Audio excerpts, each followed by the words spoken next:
Gĩthomo nĩ kĩritũ mũno o ũrĩa kĩrathi gĩkĩhaicaga, o ũrĩa mwana arathiĩ kĩrathi kĩu kĩngĩ noguo matanya na mabatara ma mbeca makorwo makĩendekana.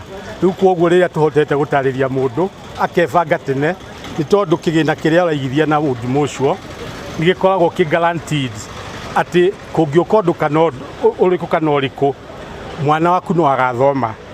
Kuna uwezekano wa Kenya kuwekeza kwa maana kwa kile kidogo wa Kenya wanapata na katika kujipanga pia wanajipanga kwa their future.